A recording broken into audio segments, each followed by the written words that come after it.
Hey everybody, it's me, DeoGenZ, here with some ORAS Wi-Fi battle free spot goodness. And this was what was supposed to be live streamed.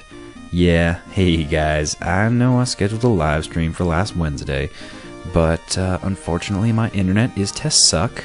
Thankfully my computer is a boss, and yeah, so's my Crobat there. So don't you guys worry. I'm still going to bring these battles to you, explain how I did my strategies, why I did what I did, like why did I switch my T-Tar there. Looking back on it, it was probably a mistake because then that happened. Now, in a pure speed test, would Raikou be faster than Crobat? Probably. So maybe I saved my Crobat in the long run, but, 2020 hindsight, we'll see how it goes. I'll tell you how it goes. It goes to Giratina, and doesn't go good for him. Probably would have been better on his side if he had stuck with his Raikou.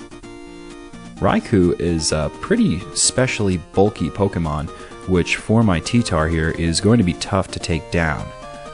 Now, Giratina wasn't really that big a deal since I had multiple attacks to take it on, but my T-Tar here is specially bulky and specially offensive, so it's launching special attacks but also able to take a couple of special blows itself. So, yeah, you can see the problem here.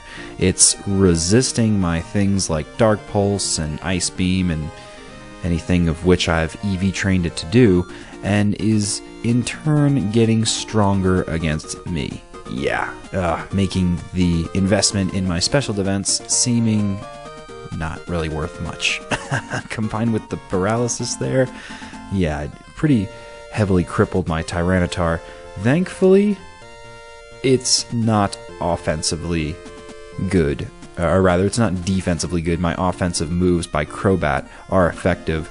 However, Crobat's a bit of a glass cannon, and yeesh! When that Raikou is Calm Mind is up as much as it was, I'm surprised it didn't knock Suicune out. Way to go, Suicune. I bet it was super affectionate towards me.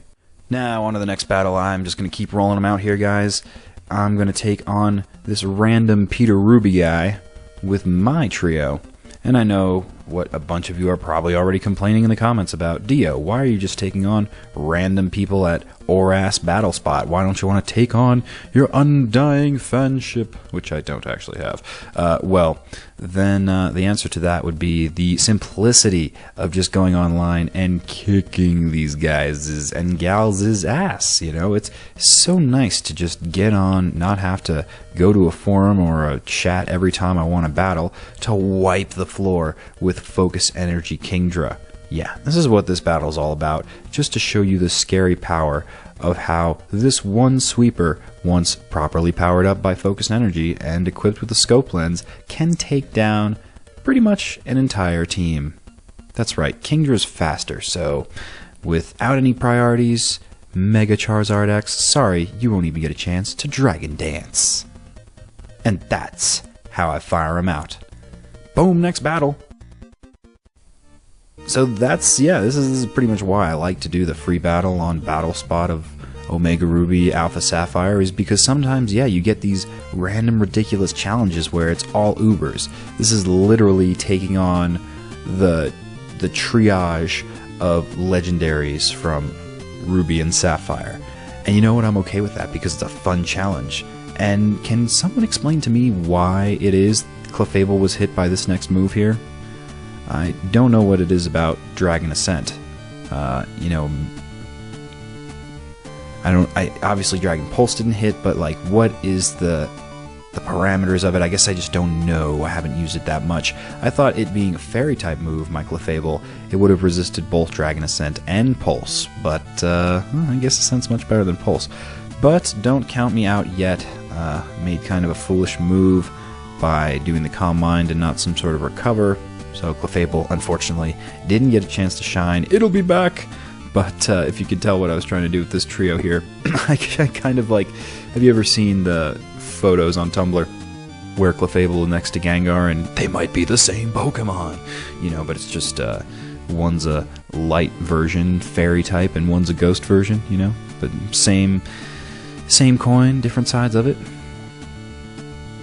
So that's what I was trying to go with here, but it's really Gengar this time that takes the cake, or really takes the Rayquaza down, and that's all I can ask for, because you know who else is still on my team? The Power Core Kingdra. Yeah, that's right, you better run, you better withdraw, yeah, you better fade your sunlight, because focus energy's coming, and you just made a foolish move that'll cost you the game, punk.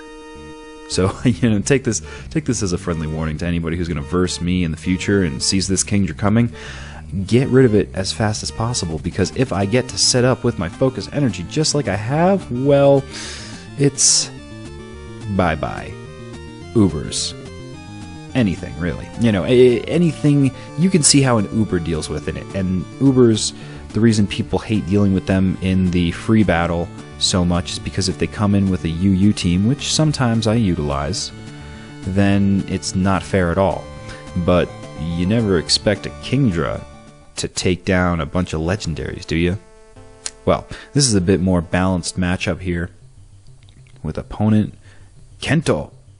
Yes, it's very fast text there because we gotta speed up the battle, so it's actually in some reasonable time frame here, because this, as opposed to my previous battles where I kind of showcased some of my more offensive Pokemon, is the more defensive side of my nature.